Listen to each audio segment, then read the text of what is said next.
El siguiente punto que quiero mencionar es que Jesús es la personificación de la sabiduría. Proverbios capítulo 1, versículos del 20 al 33 nos describe a la sabiduría en estos términos. La sabiduría clama en las calles, alza su voz en las plazas, clama en los principales lugares de reunión, en las entradas de las puertas de la ciudad dice sus razones. ¿Hasta cuándo, oh simples, amaréis la simpleza, y los burladores desearán el burlar, y los insensatos aborrecerán la ciencia? Volveos a mi reprensión, he aquí yo derramaré mi espíritu sobre vosotros, y os haré saber mis palabras. Por cuanto llamé y no quisisteis oír, extendí mi mano y no hubo quien atendiese. Sino que desechasteis todo consejo mío y mi reprensión no quisisteis, también yo me reiré en vuestra calamidad y me burlaré cuando os viniere lo que teméis. Cuando viniere como una destrucción lo que teméis y vuestra calamidad llegare como un torbellino. Cuando sobre vosotros viniere tribulación y angustia. Entonces me llamarán y no responderé, me buscarán de mañana y no me hallarán. Por cuanto aborrecieron la sabiduría y no escogieron el temor de Jehová, ni quisieron mi consejo, y menospreciaron toda reprensión mía. Comerán del fruto de su camino y serán hastiados de sus propios consejos, porque el desvío de los ignorantes los matará, y la prosperidad de los necios los echará a perder. Mas el que me oyere habitará confiadamente y vivirá tranquilo, sin temor del mal. Esta es la descripción que se hace en Proverbios de la sabiduría. Y es interesante porque si nos sentáramos a estudiar esta porción de las Escrituras en detalle, veríamos muchos paralelos entre esta descripción y Jesús, sus enseñanzas y su ministerio en el Nuevo Testamento. Yo escogí 5, hay muchos más,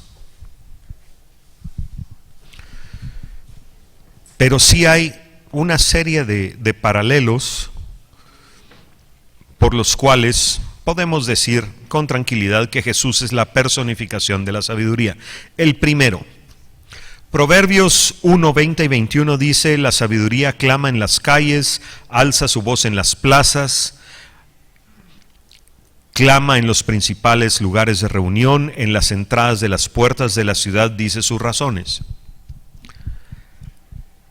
¿Y qué hacía Jesús? Mateo 5 del 1 al 2, viendo la multitud, subió al monte y sentándose, vinieron a él sus discípulos y abriendo su boca les enseñaba diciendo. Lucas 4 del 42 al 44, cuando ya era de día, salió y se fue a un lugar desierto y la gente le buscaba y llegando a donde estaba le detenían para que no se fuera de ellos, pero él les dijo, es necesario que también a otras ciudades anuncie el evangelio del reino de Dios, porque para eso he sido enviado, y predicaba en las sinagogas de Galilea.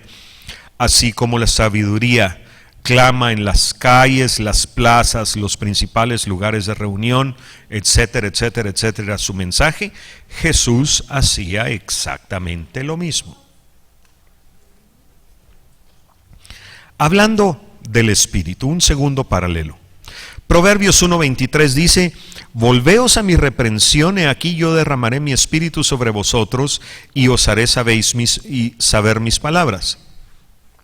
Jesús en Juan 14:26 dijo, mas el Consolador, el Espíritu Santo, a quien el Padre enviará en mi nombre, Él os enseñará todas las cosas y os recordará todo lo que yo os he dicho. Otro paralelo.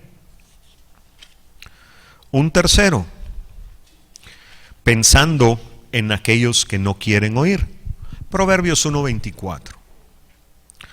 Por cuanto llamé y no quisisteis oír, extendí mi mano y no hubo quien atendiese. Mientras que Mateo 23:37 dice: Jerusalén, Jerusalén, que matas a los profetas y apedreas a los que te son enviados, cuántas veces quise juntar a tus hijos como la gallina junta sus polluelos debajo de las alas, y no quisiste. No quisieron oír a la sabiduría, no quisieron escuchar a Cristo. Las consecuencias de no obedecer. Proverbios capítulo 1, versículos 31 y 32.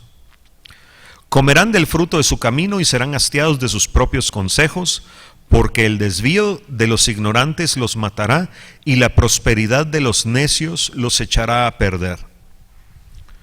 Mateo 23:38. He aquí, vuestra casa os es dejada desierta. Desaparecen tanto los que no escuchan a la sabiduría como los que no escuchan a Cristo.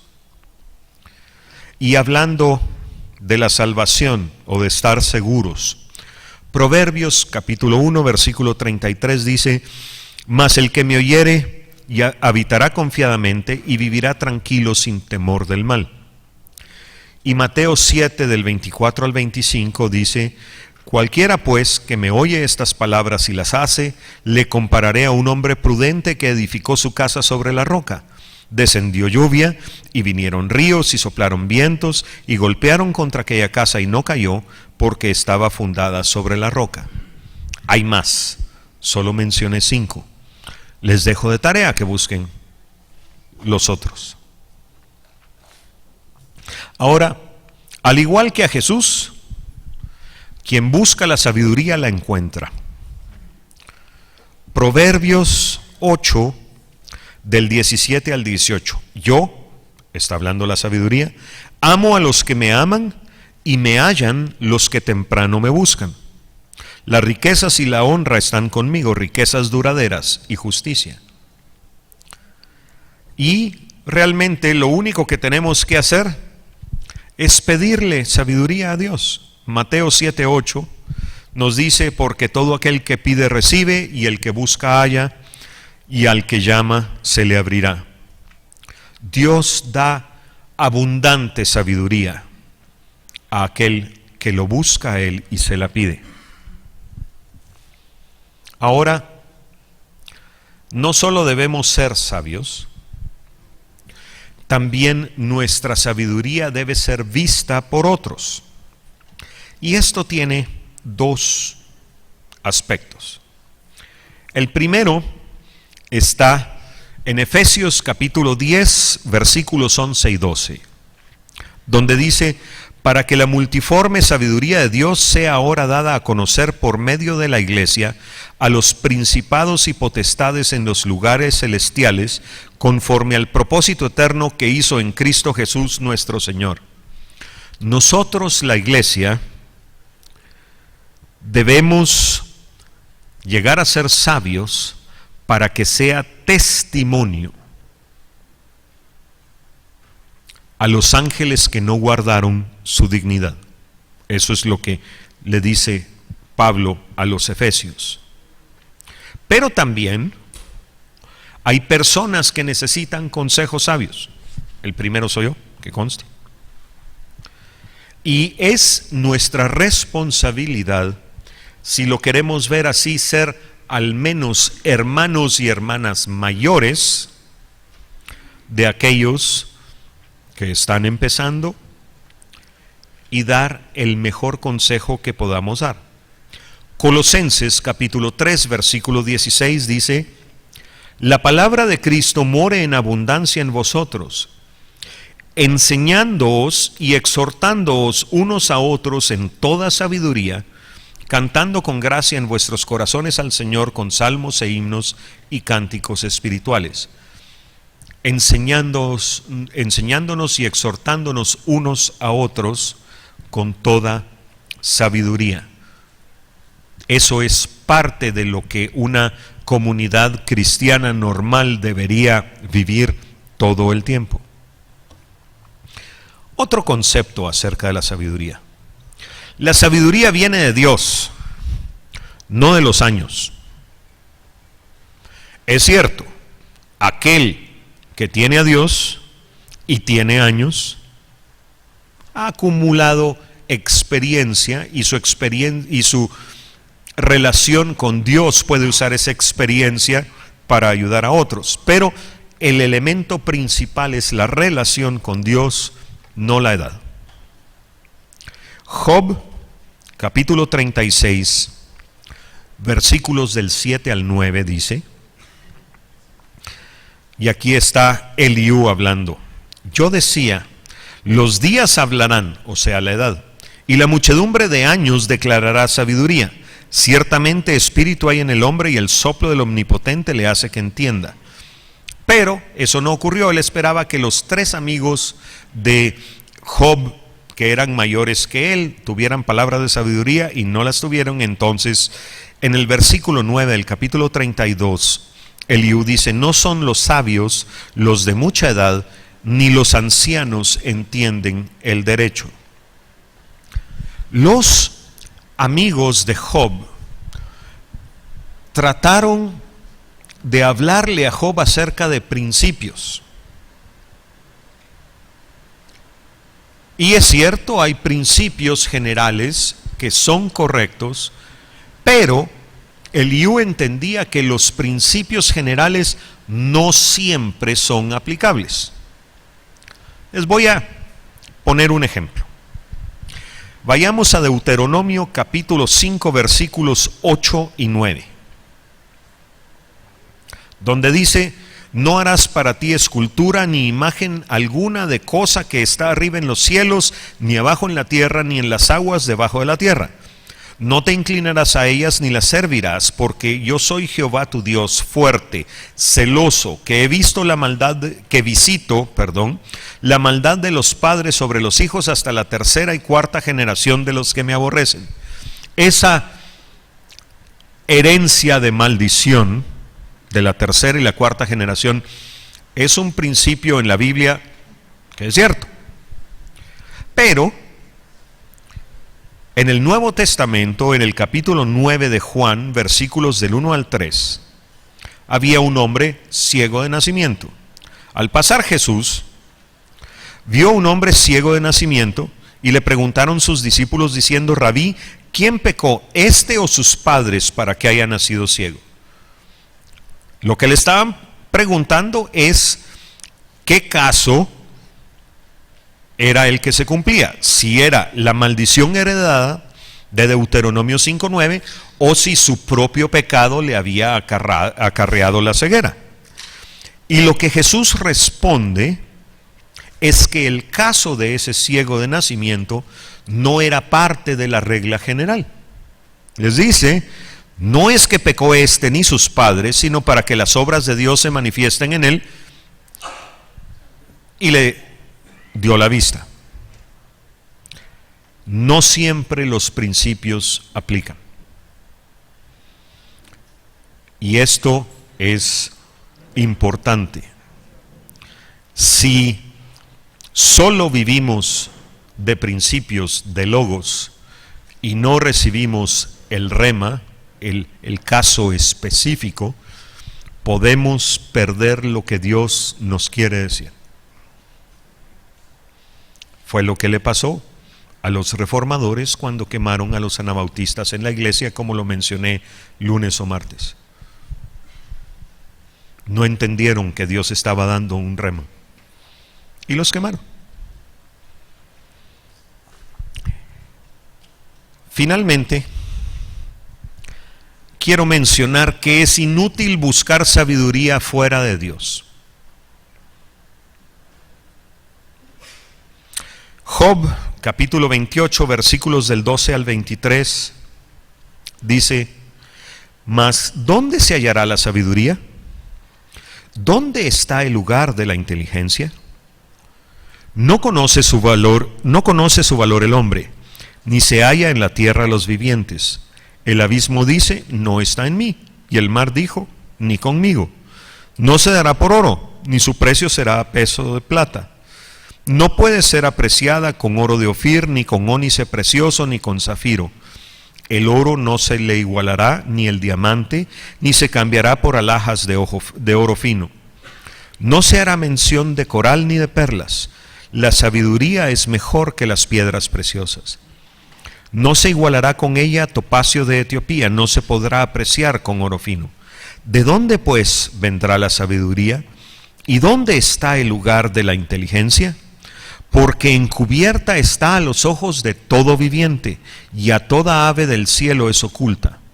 El Abadón y la muerte dijeron: su fama hemos oído con nuestros oídos.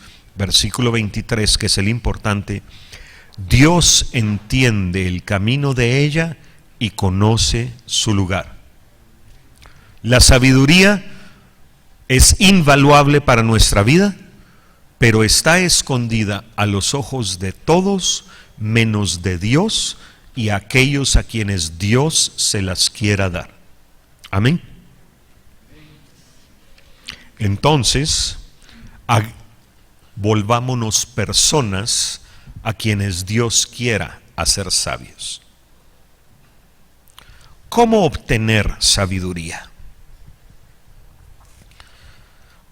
Lo primero, el tema recurrente de nuestro estudio: para obtener sabiduría debemos obedecer a Dios.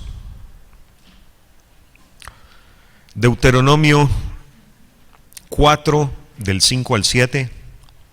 Mirad, yo os he enseñado estatutos y decretos como Jehová mi Dios me mandó, para que hagáis así en medio de la tierra en la cual entraréis para tomar posesión de ella.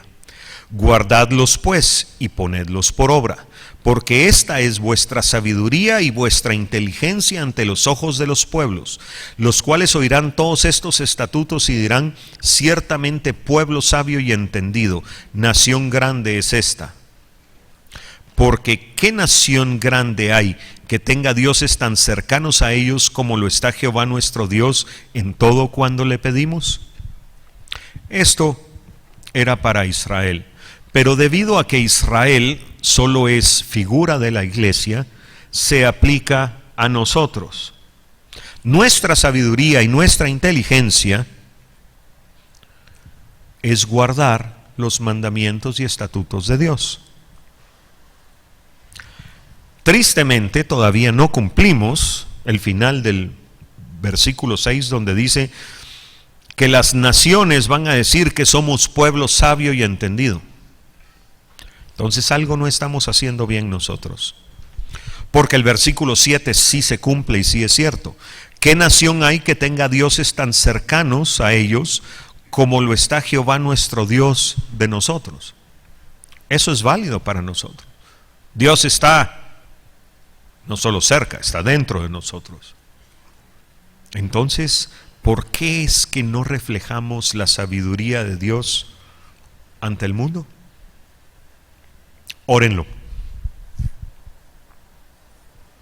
El amor de Dios, el amor a Dios, se manifiesta en la obediencia. Juan capítulo 14, versículos del 23 al 24. Respondió Jesús y le dijo: el que me ama, mi palabra guardará, y mi Padre le amará, y vendremos a él y haremos morada con él. El que no me ama, no guarda mis palabras, y la palabra que habéis oído no es mía, sino del Padre que me envió. Quien obedece al Hijo, agrada al Padre. Quien no obedece al Hijo, no agrada al Padre. Así de simple.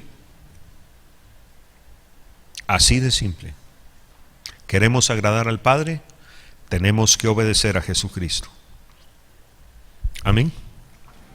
Para obtener sabiduría, no solo tenemos que obedecer a Dios, sino tenemos que agradar a Dios.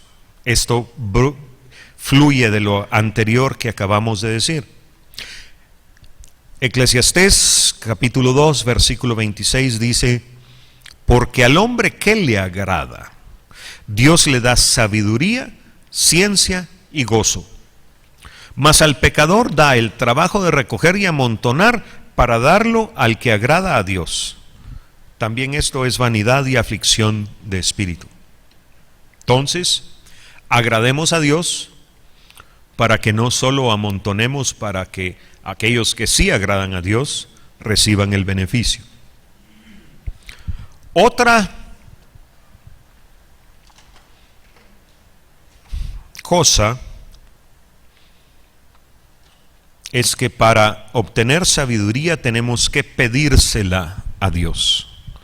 Santiago capítulo 1 versículo 5 dice: y si alguno de vosotros tiene falta de sabiduría, pídale a Dios, el cual da a todos abundantemente y sin reproche, y le será dada.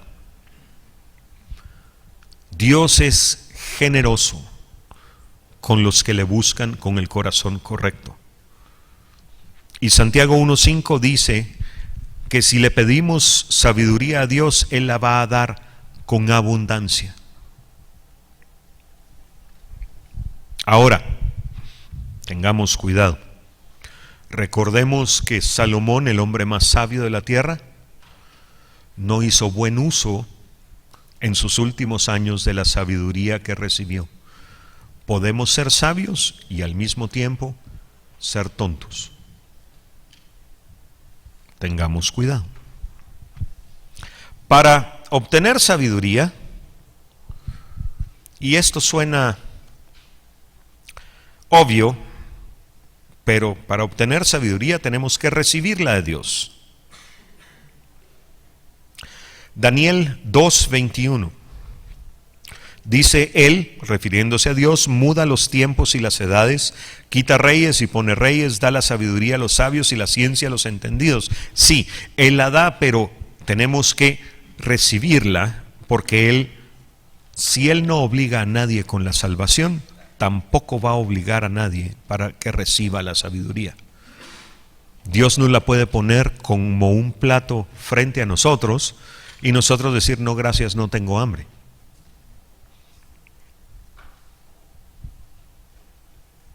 Y un último punto en esta línea de pensamiento: quien más tiene, más recibe.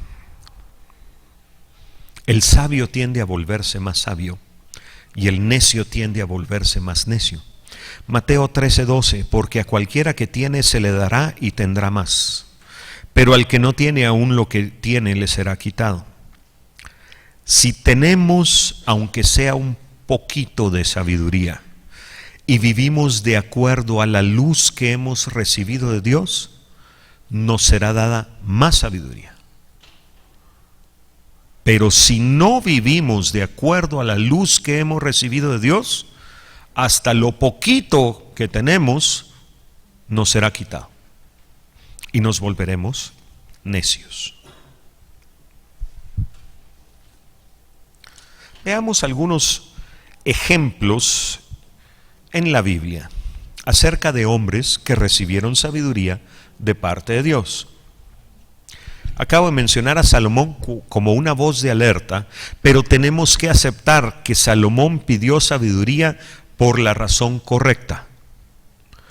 Primer libro de Reyes, capítulo 3, versículo 9 dice: da pues, y aquí está Salomón hablándole al Señor, da pues a tu siervo corazón entendido para juzgar a tu pueblo y para discernir entre lo bueno y lo malo, porque ¿quién podrá gobernar tu pueblo tan grande? Salomón le pidió a Dios algo que David no había tenido y que Saúl no había tenido. Salomón le pidió a Dios sabiduría para poder portarse como juez en vez de como rey. Y eso le agradó a Dios. El método de Dios para Israel no era que tuvieran un rey, era que la ley de Dios los gobernase. Pero Dios mismo se lo dijo: y me pedirán un rey como tienen los pueblos de alrededor, y les daré un rey que les quite a sus hijas, les ponga impuestos, etcétera, etcétera, etcétera. Y así fue. Pero Salomón, cuando Dios le dijo: pídeme, en esencia lo que le dijo es: ¿sabes qué, Señor? Yo podré ser el rey de este pueblo, pero lo que yo necesito es la sabiduría para ser el juez que tú quieres que yo sea para ellos. Él estaba pidiendo ser otro Samuel, en cierto sentido. Y eso fue lo que le agradó a Dios. Otro ejemplo. José en Egipto. José, la sabiduría que Dios le dio a José, proveyó no solo la interpretación de los sueños de Faraón, sino proveyó una solución para el problema. Génesis capítulo 41, versículos del 33 al 36. Por tanto, provéase ahora Faraón de un varón prudente y sabio, y póngalo sobre la tierra de Egipto. José no le dijo, ¿sabes qué, Faraón? Ponme a mí. Le dijo, la solución de tu problema es, busca una persona que pueda hacer lo que tú necesitas. Haga esto Faraón y ponga gobernadores sobre el país y quinte, o sea, recoja la quinta parte, la tierra de Egipto en los 7 años de la abundancia. Y junten toda la provisión de estos buenos años que vienen, y recojan el trigo bajo la mano de Faraón para mantenimiento de las ciudades, y guárdenlo. Y esté aquella provisión en depósito para el país, para los 7 años de hambre que habrá en la tierra de Egipto, y el país no perecerá de hambre. Le dio la solución de entrada. No le pidió nada antes de darle la solución. Resultado, el hombre que Faraón escogió fue, por supuesto, José. Mismo capítulo 41, versículos del 38 en adelante. Y dijo Faraón a sus siervos, ¿acaso hallaremos a otro hombre como este en quien esté el Espíritu de Dios? Vean la relación entre la sabiduría y el Espíritu de Dios. Y dijo Faraón a José, puesto que Dios te ha hecho saber todo esto, no hay entendido ni sabio como tú. Tú estarás sobre mi casa, y por tu palabra se gobernará todo mi pueblo. Solamente en el trono seré yo mayor que tú. Dijo además Faraón a José, he aquí yo te he puesto sobre toda la tierra de Egipto. Entonces Faraón quitó su anillo de su mano. Todos los edictos reales se sellaban con anillo, y lo puso en la mano de José, y lo hizo vestir de ropas de lino finísimo, y puso un collar de oro en su cuello, y lo hizo subir en su segundo carro, y pregonaron delante de él, doblad la rodilla, y lo puso sobre toda la tierra de Egipto. Y dijo Faraón a José, yo soy Faraón, y sin ti ninguno alzará su mano ni su pie en toda la tierra de Egipto. La sabiduría que Dios le dio a José no solo fue la salvación de Egipto, fue también la salvación del linaje de Abraham y de todos aquellos que bajaron a Egipto a comprar grano. Además, la sabiduría que Dios le había dado a José fue la razón por la cual se cumplieron los sueños que José había tenido de que las gavillas de sus hermanos se inclinaban ante su gavilla y que el sol, la luna y las estrellas se inclinaban ante él. Pero solo porque esa sabiduría había sido provista por Dios. Amén. Otro ejemplo. Y de Noé hemos hablado N veces. Hemos hablado de su obediencia, hemos hablado de su proceso de fe, hemos hablado de su justicia. Ahora vamos a hablar de su sabiduría. Noé construyó algo que nadie había construido nunca antes, y funcionó a la primera. Los ingenieros actuales no tienen muchas veces ese privilegio. Yo durante algún tiempo trabajé con computadoras, y cuando uno trabaja en programación, uno sabe que los programas que uno escribe nunca funcionan a la primera. Es más, el tiempo que se gasta en mantenimiento y modificación de programas generalmente siempre es más alto y más caro que lo que se gastó inicialmente en hacerlo. Pero Noé, debido a la sabiduría que le dio Dios, el arca le funcionó a la primera como tenía que funcionar. Nuevamente Génesis 6 del 13 al 16. Dijo pues Dios a Noé: he decidido el fin de todo ser, porque la tierra está llena de violencia a causa de ellos, y he aquí que yo los destruiré con la tierra. Hazte un arca de madera de gofer, harás aposentos en el arca y la calafatearás con brea por dentro y por fuera, y de esta manera la harás: de 300 codos la longitud del arca, de 50 codos su anchura y de 30 codos su altura. Una ventana harás al arca y la acabarás a 1 codo de elevación por la parte de arriba, y pondrás la puerta del arca a su lado y le harás piso abajo, segundo y tercero. Noé no tenía la más mínima idea de cómo construir un arca. Es más, nadie en el mundo tenía una idea de cómo construir eso. Y Dios le dio la sabiduría para hacerlo. Dios le dice: la vas a hacer de este tamaño, ¿ok? Le vas a poner una ventana a tal altura. Vas a poner la puerta al lado de la ventana. Le vas a hacer 3 niveles. Todo eso lo recibió Noé de Dios, y entonces pudo hacer el arca. Otro ejemplo similar. Moisés dirigió la construcción del tabernáculo en el desierto. Éxodo capítulos 25 al 31. No los vamos a leer por razones obvias, léanlo en su estudio. Éxodo capítulos del 25 al 31. Dios le dio a Moisés la sabiduría para organizar a los constructores, para administrar los recursos, para construir el tabernáculo y para finalizar la obra. Y el punto clave está en Éxodo capítulo 25, versículo 40, donde dice: mira y hazlos conforme al modelo que te ha sido mostrado en el monte. Y es que, bueno, el tabernáculo terrenal era una sombra de lo que es el tabernáculo celestial. Pero Dios le dio a Moisés exactamente lo que debía construir.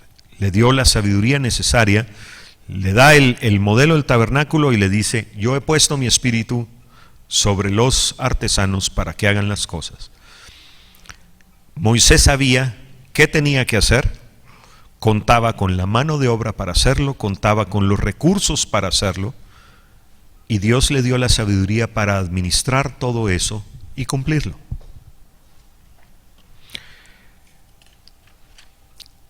Aunque mucha gente cree que las ocupaciones seculares no tienen nada que ver con el reino, yo creo todo lo contrario. El mejor lugar para aprender que Dios es teniendo a un tío Labán de jefe. Excelente, excelente escuela. A finales de los 80s, un ministro en Estados Unidos estaba construyendo una iglesia muy grande. Y los ingenieros habían hecho un cálculo con cierta viga en el techo, con cierto peso en el techo, y a la mitad de la construcción a alguien se le ocurrió que había que cambiar el material del techo. Y cuando el ingeniero recalculó las cargas, fue con este ministro y le dijo: mire, pastor, siento decirle que si ponemos ese techo, esa pared no va a aguantar, se va a fracturar y el techo se nos va a caer. Ok, déjeme orar, déjeme ver qué dice Dios. Y se fue a orar. Y al rato salió y le dice: señor ingeniero, ¿qué pasa si sobre esa pared ponemos una viga que vaya de una punta a la otra y que en vez de que las vigas que están en ese sentido las cargue la pared, realmente el peso se distribuya entre toda la viga? ¿Será que eso funciona? Sí, eso sí funciona. Y así fue como construyeron esa iglesia. No fue el ingeniero, fue Dios. Por otro lado, si ese ingeniero hubiera sido cristiano, él hubiera podido hacer exactamente lo mismo. Señor, ¿cómo resuelvo este problema? Y en cualquier ocupación que tengamos, podemos hacer eso. Y ahora que hemos estado hablando de la voz de Dios, y que vamos a empezar a practicar, escuchar la voz de Dios, Señor, te voy a molestar con algo pequeño, pero mira lo que me está pasando con esto que estoy haciendo. No está saliendo, no entiendo, no sé qué pasa. Y yo sé que tú eres más sabio que cualquier otro. ¿Me podrías decir tú qué está pasando? Y en la historia de la iglesia, Dios le ha soplado o dado el chivo, o como le querramos decir, a muchas personas. Lo único que Dios no va a hacer, y esto lo digo por los más jóvenes, es que entre uno a un examen y diga, Señor, te pido perdón porque no estudié, por favor, sóplame la respuesta. Eso no va con el carácter de Dios. Pero si uno hace su parte, Dios es Dios y puede hacer cosas impresionantes. Dios instruye. Este es el proceso de la sabiduría. Dios instruye. El hombre escucha. Y al igual que con todos los procesos entre Dios y nosotros, el siguiente paso es que el hombre decide. Si aceptamos la instrucción de Dios, el hombre es bendecido. Y si no aceptamos la instrucción de Dios, ocurre el desastre. Puede sonar exagerado, pero realmente eso es lo que es. Este es el proceso de la sabiduría.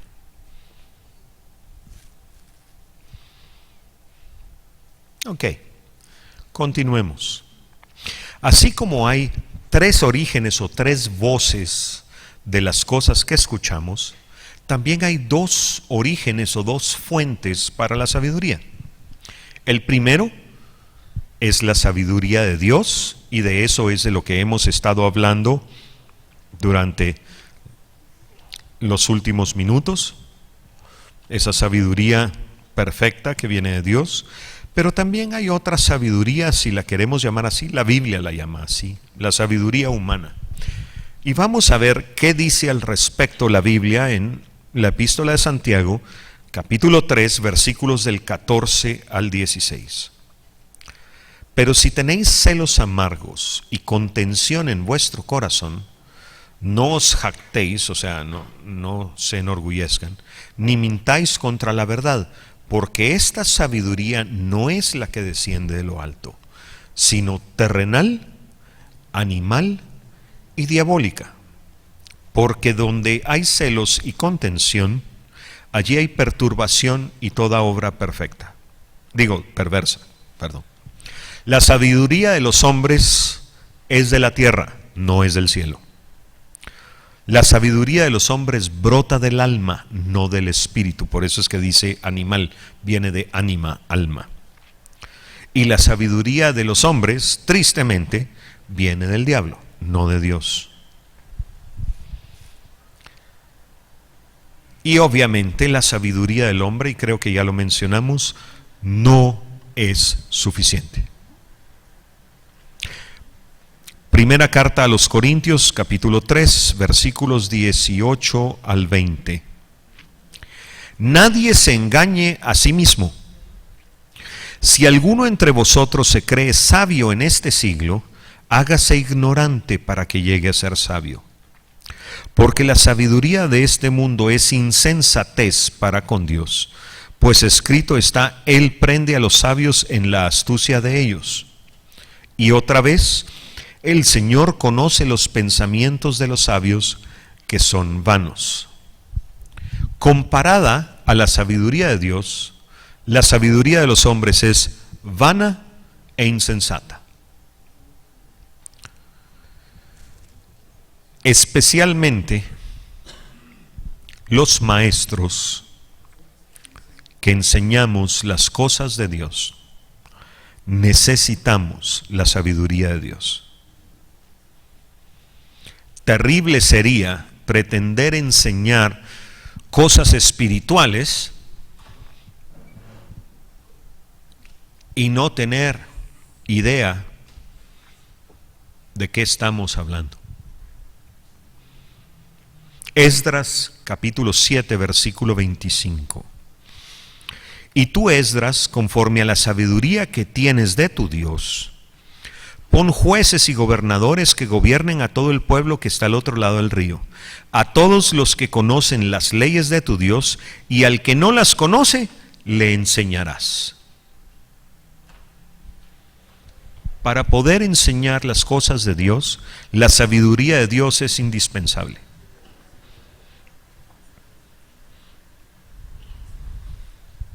Es totalmente.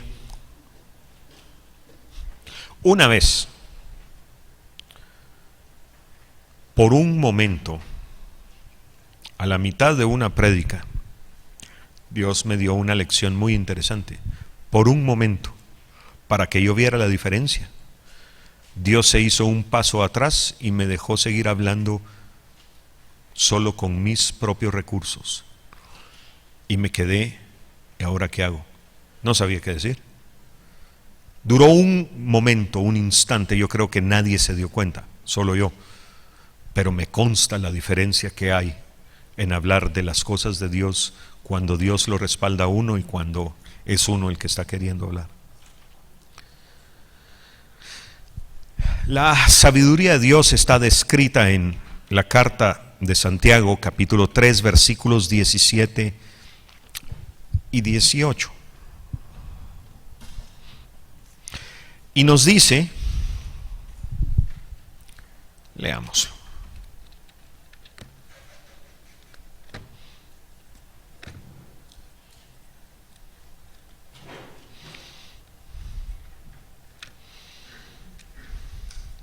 Santiago 3 del 17 al 18.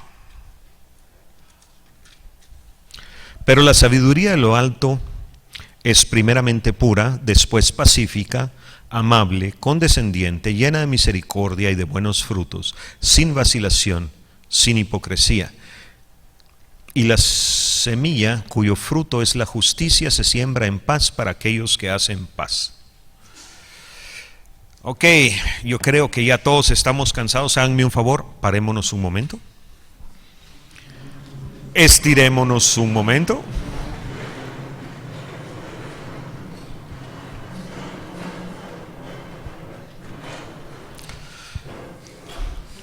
Sé que la semana de curso en IBJ es pesada y ya falta poco. Ánimo, lleguemos a la meta, demos en el blanco. Cuando quieran sentarse.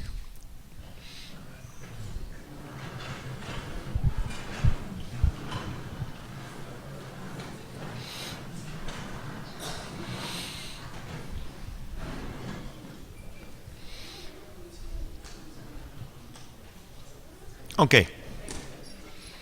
Santiago nos describe en estos dos versículos la sabiduría de Dios y dice que lo primero es que es pura,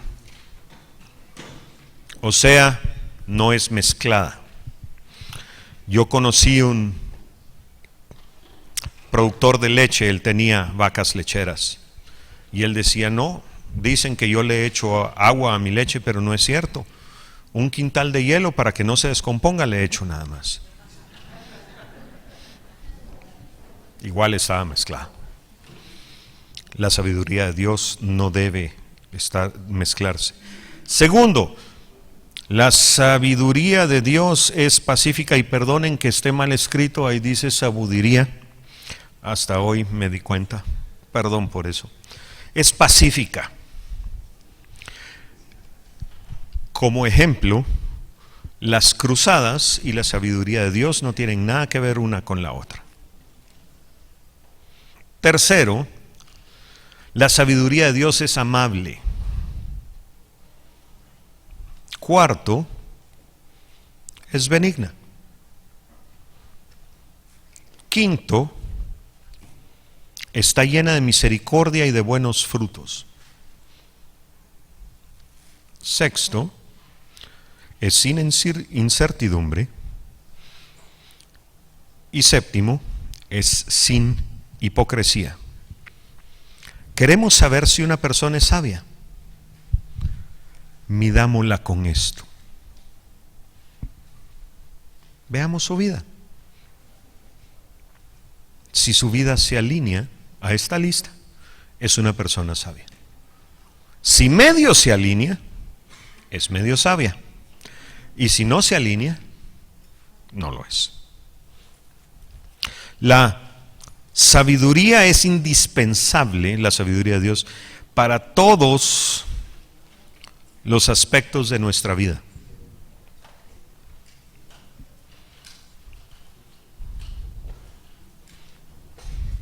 Mateo capítulo 7, versículos del 24 al 27.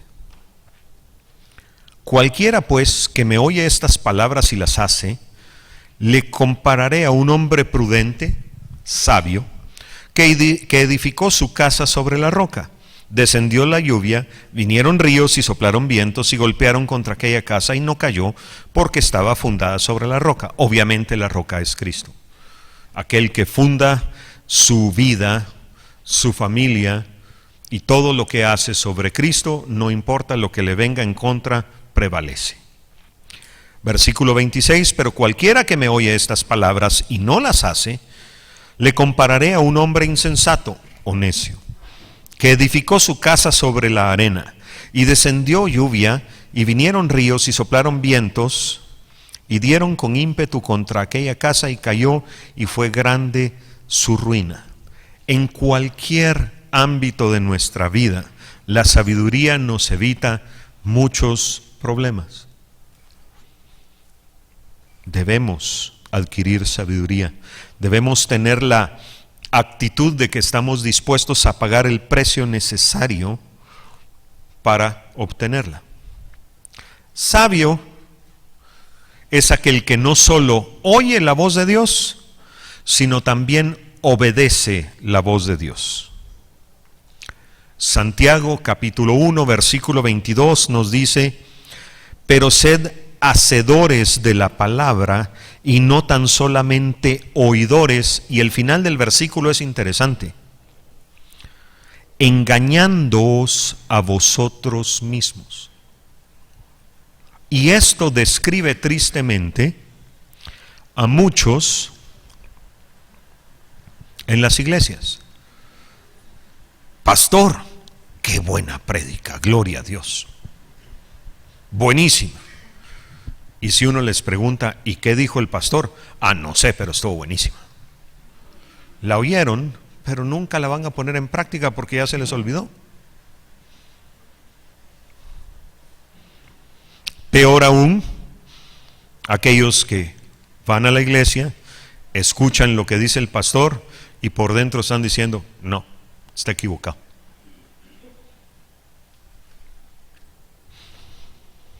El que solo escucha la palabra pero no la practica, no agrada a Dios.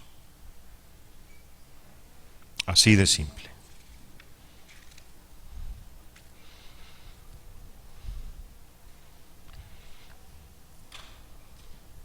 Ok, resumamos. El tema de oír la voz de Dios se encuentra en toda la Biblia.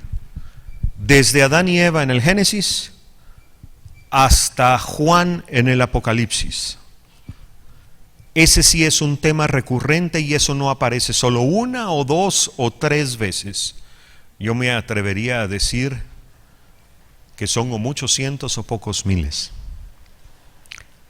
Y si algo aparece tantas veces en la Biblia, es algo a lo que le debemos poner atención. Hebreos dice: si escucháis su voz hoy, no endurezcáis vuestros corazones. O sea, si escuchan la voz de Dios, háganle caso. no digan no, porque eso endurece el corazón. Dios, desde el principio, lo que ha querido es tener una relación cercana con el hombre. Y una de sus grandes frustraciones es que el hombre le dice no gracias.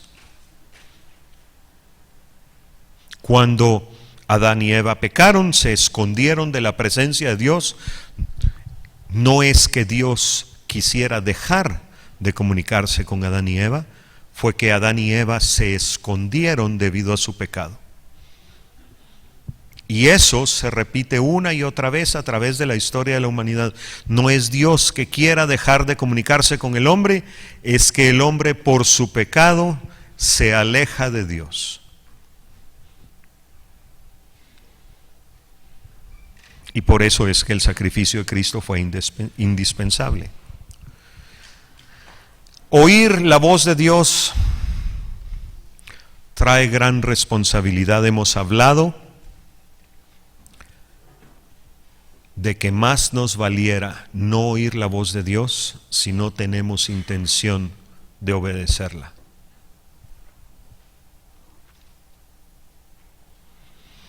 Oír la voz de Dios exige obediencia.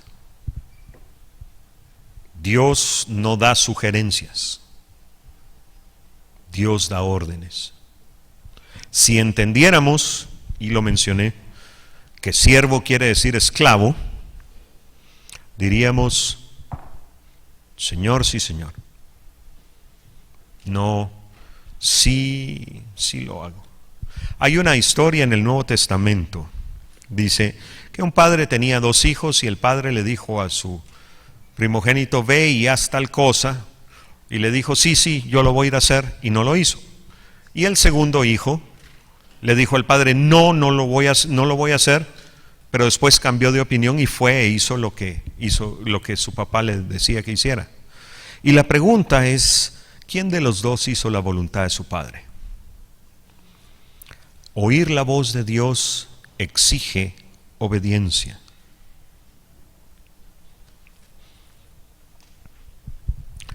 Vivamos no solo el logos, sino también el rema.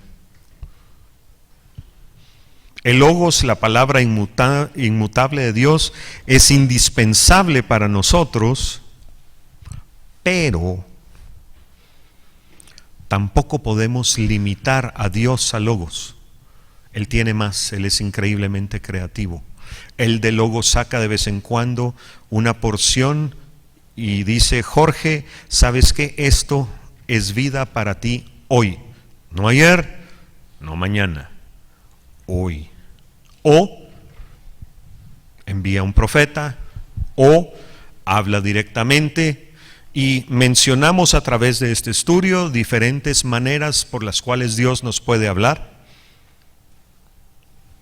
Y debemos aprender a obedecer ese rema de Dios que Dios continuamente nos está dando. Y les aseguro, si nos diéramos cuenta todo lo que Dios nos dice, nos daríamos cuenta que Dios nos habla todos los días, todo el día. No le hacemos caso, no lo sentimos, no entendemos, pero Dios nos habla todos los días. Y por lo tanto espera que nosotros le hablemos de vuelta todos los días. ¿Cómo está nuestra vida devocional?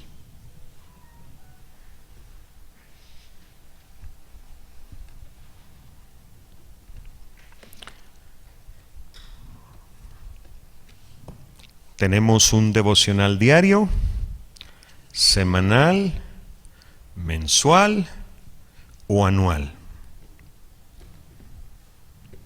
Hay quienes tienen 2 devocionales diarios, mis respetos. Hay quienes no pueden no orar varias veces al día, les es necesidad orar esa cantidad de veces. Excelente. El sentir esa tremenda necesidad de Dios los hace más auténticos que los que no lo reconocemos, porque no es que no tengamos esa necesidad. No sigamos el ejemplo del pueblo de Israel. Dios quería hablarles directamente y el pueblo de Israel dijo: no, gracias. Háblale a Moisés. ¿Qué pasaría si en las iglesias los feligreses dijéramos: Señor, no, gracias, háblale al pastor y que él nos predique el domingo y eso es suficiente? Y lo peor es que con nuestra actitud pareciera que eso es lo que estamos diciendo.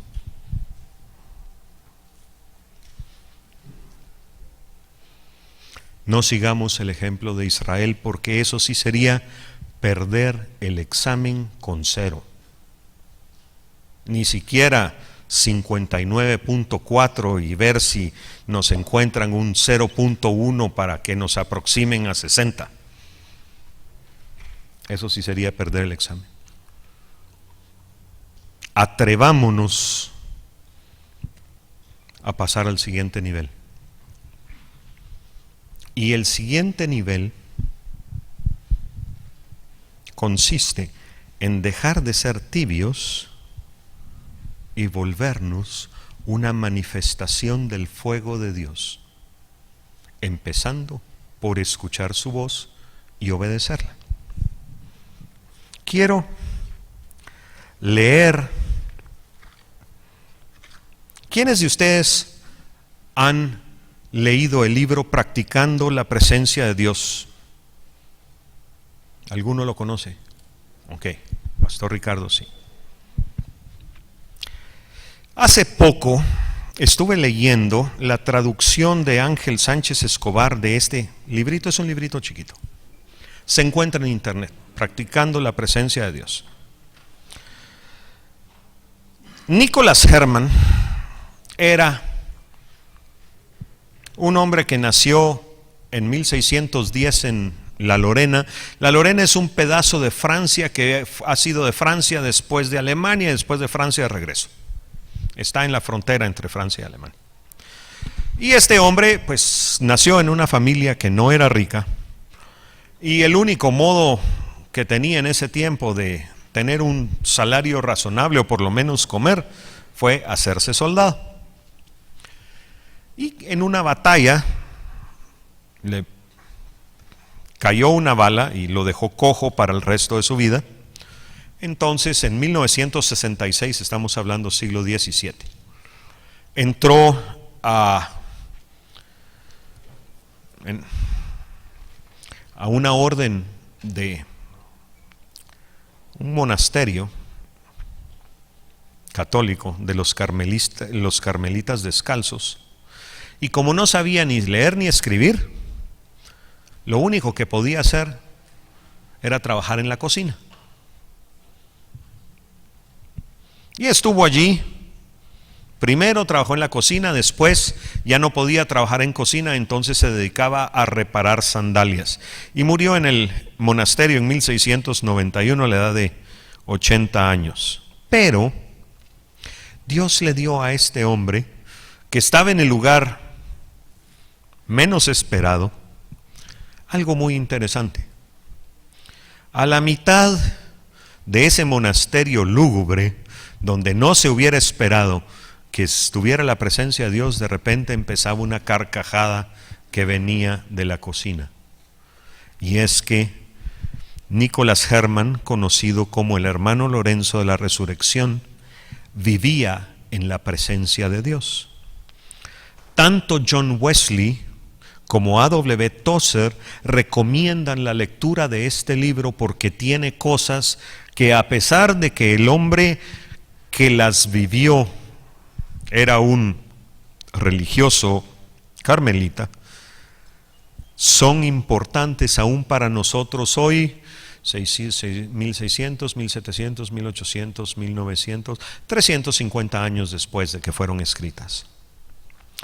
Y quiero leer el texto de la primera conversación que tuvo el que escribió el libro con el hermano Lorenzo.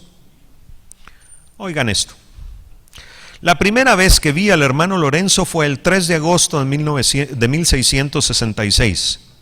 Él me dijo que en su conversión a la edad de 18 años, o sea, entendía la necesidad de una conversión, Dios le había concedido un favor muy especial. Que en el invierno, al contemplar un árbol despojado de sus hojas y al darse cuenta que al poco tiempo las hojas volverían a renacer, e incluso que poco después las flores y los frutos aparecerían, recibió una revelación tan clara de la misericordia y del poder de Dios que jamás se había borrado de su alma, que esta visión le había libertado del mundo y que había inflamado en él un amor tan grande que no sabría decir si había aumentado en los 40 años que había vivido desde entonces. Miren la conversión de este hombre. No sé cómo fue la de ustedes, pero la mía fue en la casa de un hombre que hacía helados. Enfrente de su casa el camino era de tierra. Cuando yo salí de esa casa, hasta el polvo del camino era bonito. Para mí, el ver el polvo sobre el camino era impresionante. Por primera vez me di cuenta que el polvo de un camino era creación de Dios. Y para mí eso fue impresionante.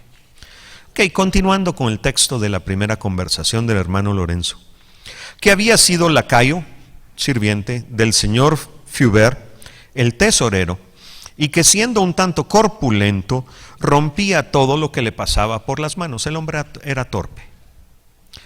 Que había deseado ingresar en un monasterio creyendo que allí encontraría un remedio para sus torpezas y como expiación de los pecados que cometiera, y así poder entregar su vida y todos los placeres de la vida a Dios, pero que Dios le había defraudado porque no le había dado sino satisfacciones allí.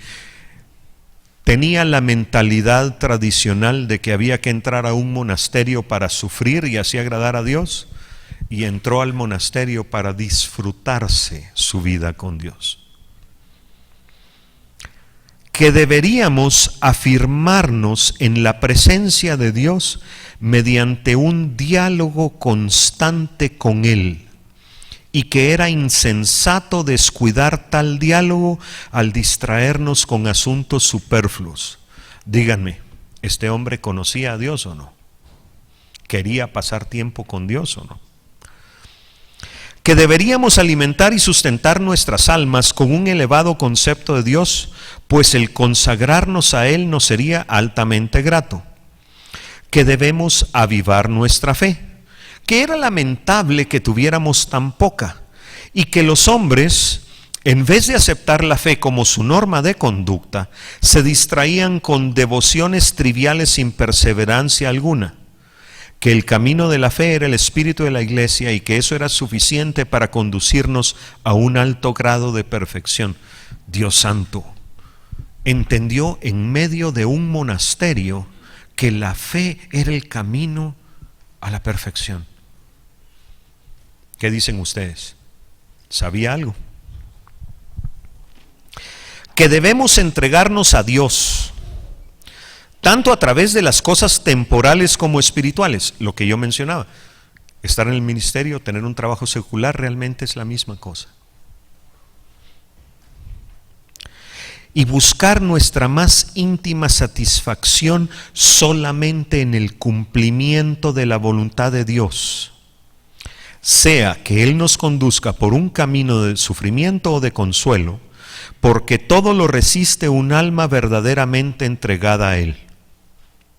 Que era necesario perseverar en medio de los momentos de frialdad y tedio en la oración, pero que estos eran medios de los que se servía a Dios para probar nuestro amor hacia Él, que este era el momento propicio para que hiciéramos actos eficaces que pudieran aumentar considerablemente nuestra vida espiritual. Que a pesar de todas las miserias y los pecados de los que había oído, no se asombraba de que hubieran tantos, sino al contrario se sorprendía de que no existieran más. El hombre entendía el perverso corazón del hombre. Cuando pensaba en lo que era capaz la maldad de los pecadores, que él había orado por ellos, pero sabiendo que Dios podía remediar el mal que ellos cometían cuando a él le placiera, ya no se había preocupado más. que para poder lograr la entrega que Dios requiere de nosotros, deberíamos cuidarnos expresamente de aquellas pasiones que mezclan las cosas espirituales con las de naturaleza profana. Esto me impactó. Un monje carmelita entendiendo que la mezcla no de las cosas de Dios con las cosas mundanas no debe ser, me impresiona. Que Dios daría discernimiento sobre esas pasiones a aquellos que verdaderamente desean servirle. Que si esta era mi intención, esto es, servir sinceramente a Dios, que podía acudir a Él, al hermano Lorenzo, tantas veces como lo deseare sin temor a ser inoportuno. Pero si no era esta mi intención, que ya no le visitara más. Miren lo que le dijo. Y el hombre que escribió esto era el secretario de uno de los cardenales de Francia. Le dijo: señor secretario, si usted viene a visitarme para hablar de Dios, venga cuando quiera. Si no, no me haga perder el tiempo. Si tan solo esa fuera nuestra actitud de nuestro día a día. Las palabras del hermano Lorenzo siguen siendo tan actuales y tan necesarias hoy como lo fueron en el siglo XVII. ¿Qué creen ustedes? Ok, saquen su cuaderno.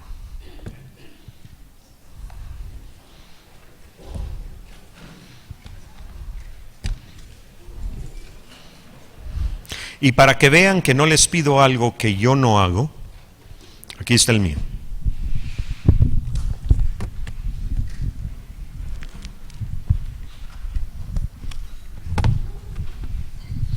Pónganle nombre.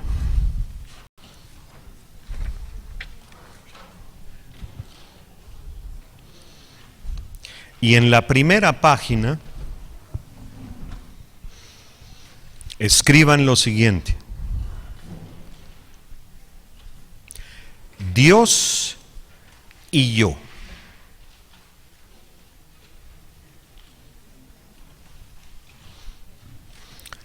Aprendiendo a escuchar, discernir y obedecer su voz. Esa es la primera página del cuaderno. Dios y yo. Aprendiendo a escuchar, discernir y obedecer la voz de Dios. Y cuando hayan escrito eso en la primera página, le dan vuelta a la página y me dicen cuando estén listos. Bajito, pero sí.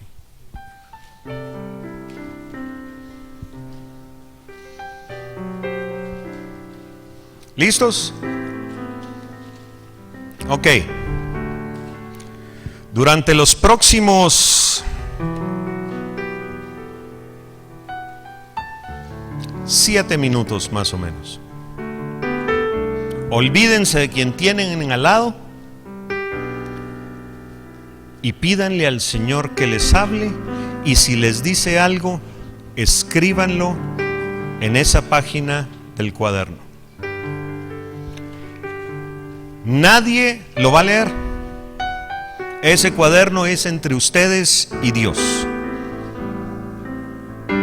No importa si se equivocan, no importa si la voz que oyen es la de Dios o la de los frijoles de la cena, porque es un ejercicio continuo en aprender a discernir la voz de Dios. Al final de los 7 minutos voy a dar otro par de indicaciones, pero por el momento hago silencio.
Quisiera poder dejarlo seguir escribiendo, pero el tiempo se nos ha ido.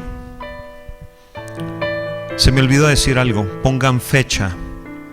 Si escribieron algo hoy, pongan fecha. Y cada vez que tengan un tiempo devocional, tengan su cuaderno abierto en una página nueva, pongan fecha, y si Dios les dice algo, escriban. Y dejen espacio abajo para escribir. ¿Eran los frijoles? ¿Era Dios? No era nada. Y la práctica de buscar el que Dios nos hable, con el paso de los días van a ver que Dios habla más de lo que creemos. Les recomiendo que vuelvan a leer sus notas en las secciones de las maneras en las que Dios habla y de cómo diferenciar y discernir si algo viene de Dios. Oremos para terminar. Padre, en el nombre de Jesús, te damos gracias por lo extraordinariamente bueno que has sido con nosotros esta semana. Mi Dios, estoy seguro que todos hemos aprendido y que el que más ha aprendido he sido yo. Gracias, Padre. Gracias. Háblanos, Señor. A veces somos duros de oído, pero enséñanos a escuchar el silbo apacible de tu voz y enséñanos a obedecerlo. En el nombre de tu Hijo Jesús, Padre. Amén y amén.